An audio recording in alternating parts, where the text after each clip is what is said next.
Welcome, dear all. Now we are at the part 2 of the question paper discussion of the PhD Entrance Examination 2017 by Pondicherry University. Let me bring this to your attention that this discussion will be useful for all those who are preparing not just for the PhD entrance examinations but for the other examinations which are conducted on English language and literature. Why? Because most of the texts are getting repeated, or texts about which questions are asked are getting repeated in all these examinations. So without further ado, let's move to the discussion. In the first part, we have discussed 5 questions. In this part also, we'll be discussing 5 questions and we'll be finishing the discussion on this particular question paper.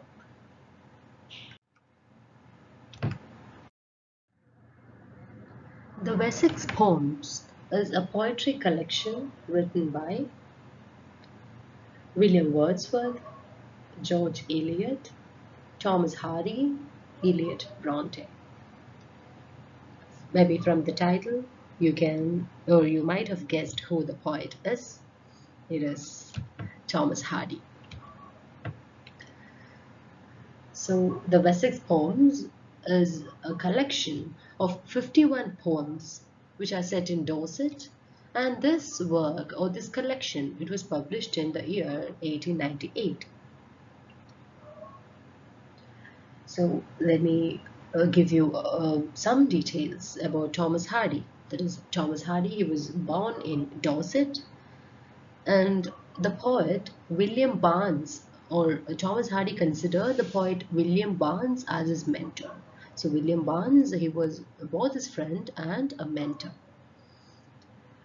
And Hardy referred his novels as Wessex novels.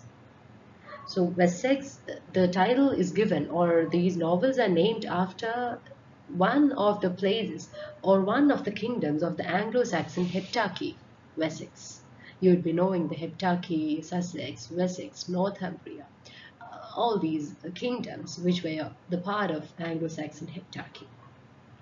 So his novels were generally called the Wessex novels, and some of his major novels are The Tess of d'Urbervilles, which was published in 1891, Jude the Obscure, published in 1895, and we also have the novel Far from the Madding Crowd. And in all these novels we can see how Wessex or the landscape forms a major part. So the Wessex Poems is a poetry collection written by Thomas Hardy. Thomas Hardy is closely associated with Wessex Poems or Wessex. Moving to the next question. I fall upon the thorns of life, I bleed, are lines from Shelley's Ode to the West Wind, Keats' Ode to the Grecian Urn, Wordsworth's The Daffodils, Coleridge's Kubla Khan. It is from Shelley's famous poem Ode to the West Wind. Let's have a glance at the poem, at the beginning of the poem.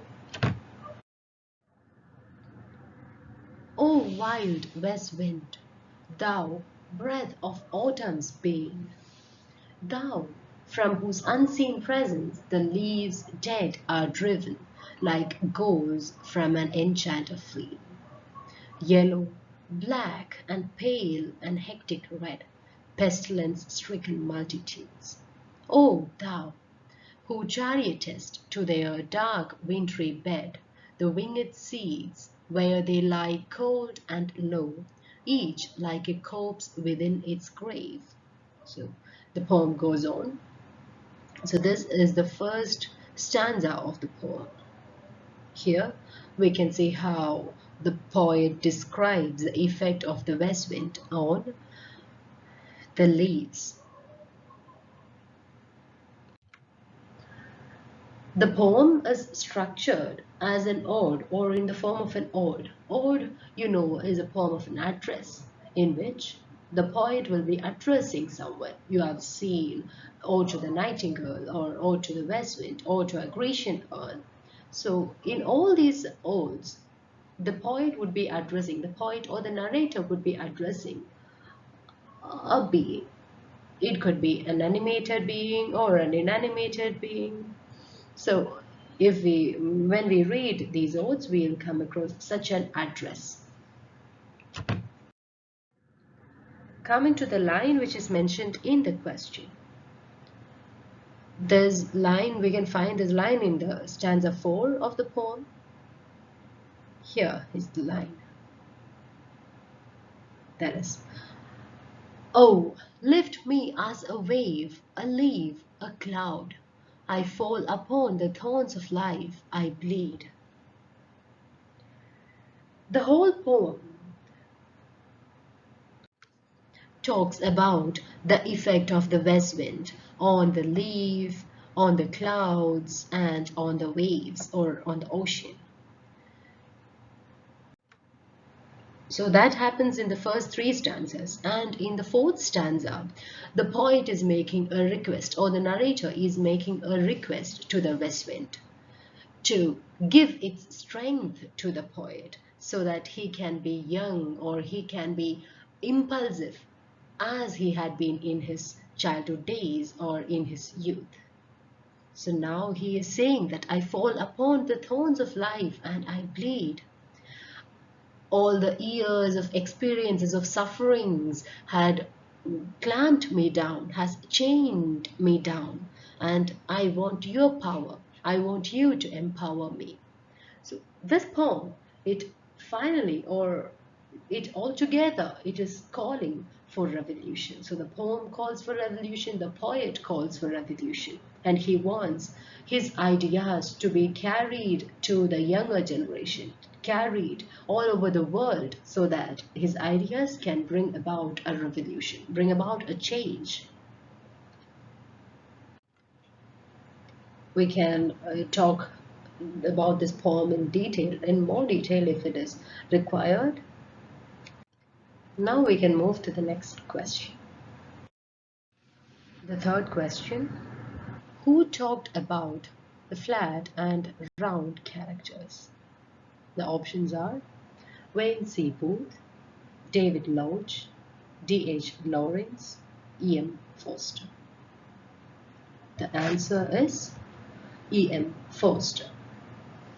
It is in his book Aspects of the Novel, which was published in 1927, that he had introduced this concept of flat and round characters.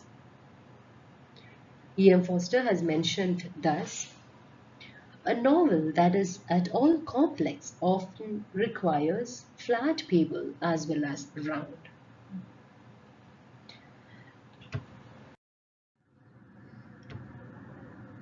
In this image, you can see the characteristics of flat characters. They'd be simple, consistent, stereotypical, purposeful. So if we observe the flat characters in a work of fiction or in any work, we can say that they'd be consistent. There wouldn't be any significant changes in their characteristics, in their behavior. Whereas in the round characters, we can see that they are written in such a way that they are complex or they are more realistic. The people we see in our daily life, they are round characters, or a realistic portrayal of a character would require the character to be round. Nowadays, in most works of fiction or in most works, we'll find characters which are round, but according to E.M. Forster, they should be balanced. They should be both round and flat characters. Let me give you a few examples. Take the character of Sherlock Holmes. His character is flat because we can see that he's straightforward, or rather, his characterization is simple. He doesn't exhibit any major changes in his behavior or in his objective. Whereas the example of round character can be Hamlet or J. Gatsby from The Great Gatsby. In that we can see that the person or the character is quite complex, or sometimes their behavior can be surprising to us, more or less like how we see people in our daily life. We can't predict always what they'd be doing or what move would be theirs next. So the flat characters, they can also be called types. We'd be saying type character, maybe the comedians that we see in the movies. They'd be showing from the beginning of the play till the end play or the movie, from the beginning of the movie till the end of the movie, their objective, they would be remaining the same. Whereas the hero or the heroine of those movies, we can see that they'd be showing significant changes in the movie throughout, or maybe the villain can change their inner characteristic, and they can be someone who can be kind-hearted, someone who appear to be benevolent in the beginning of a movie can change themselves and appear wild. So that is about round characters. Thus, I hope you'll be able to distinguish between flat characters and round characters. If you have any doubts, you can comment in the comment section below. Moving to the next question. But at my back, I always hear time's winged chariot hurrying near. In which poem of Marvel would you come across these lines? The Garden, a Horatian ode, the definition of love to his coy mistress. It is in To His Coy Mistress. We can have a look at the poem first. The poem begins thus: Had we but world enough and time, this coyness, lady, were no crime. We'd sit down and think which way to walk and pass our long love's day. We know Andrew Marvell as someone who has written serious metaphysical verse. This poem, To His Coy Mistress of Andrew Marvell, is a perfect example of the Carpe Diem poems. Here, I'll give you an idea of what a Carpe Diem poem is. I'm quoting from a glossary of literary terms. Quotes open. The speaker in a Carpe Diem poem emphasizes that life is short and time is fleeting in order to urge his auditor, who is often represented as a virgin reluctant to change her condition, to make the most of the present pleasures. A frequent emblem of the brevity of physical beauty and the finality of death is the rose. So, quotes close. That is, in this Carpe Diem poems, we can see that this idea of life being short and time fleeting is recurring. In which all poems you take, let that be To the Virgins to Make Most of Time by Robert Herrick, or To His Coy Mistress by Andrew Marvell, we can see that this idea is repeating. The idea that there is not enough time with us. So here the narrator is urging his lady love, or the woman he loves, to reciprocate the love he has for her. He is saying that if there had been, or if we had a lot of time with us, your coyness, your shyness is not a crime. But now the situation is different. We don't have enough time.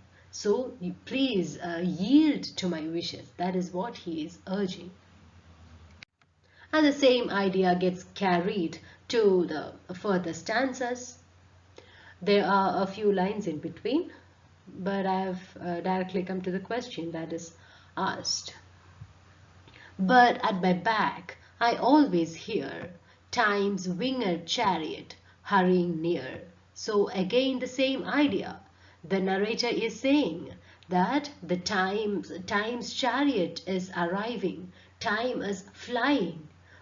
Make use of the time, love me, and all this physical beauty or our health, youth, everything is transient.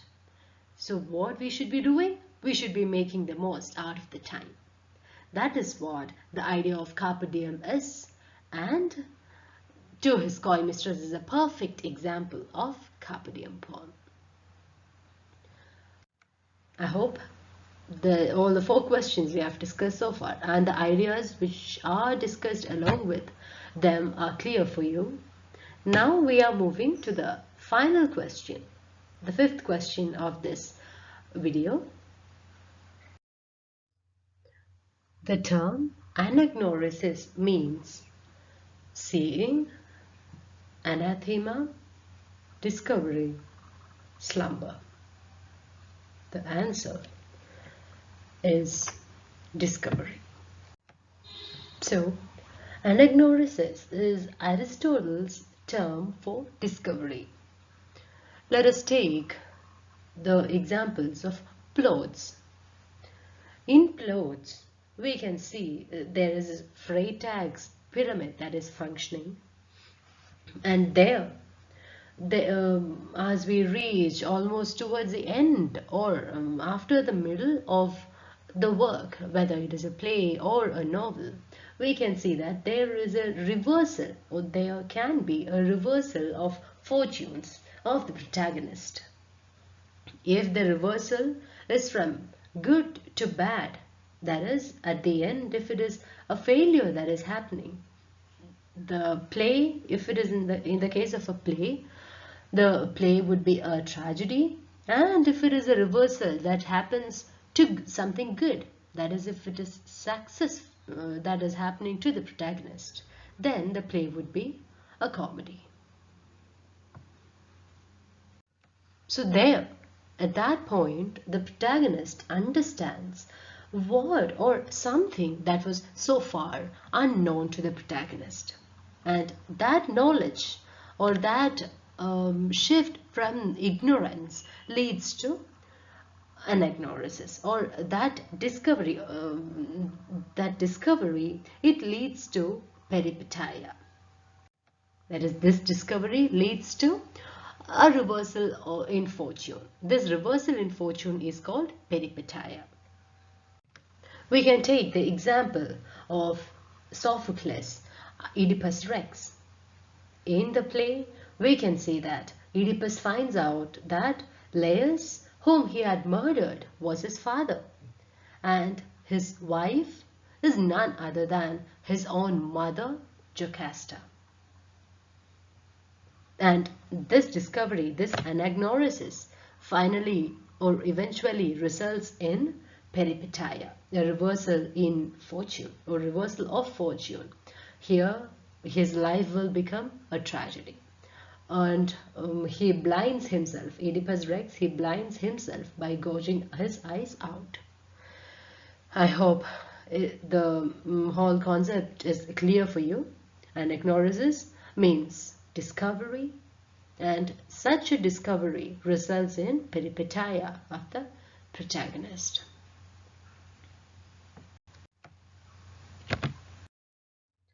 We have covered 5 questions of the question paper we had been discussing in the last 2 videos.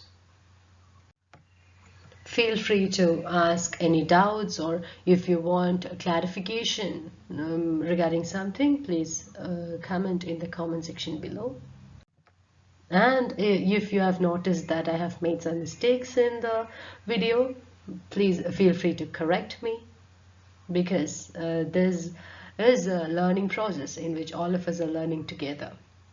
Waiting for your feedback. I hope that this video was of help to you. I request you to take notes of the new information that you are receiving from this video, so that you can always go back and refer to those notes. Thank you.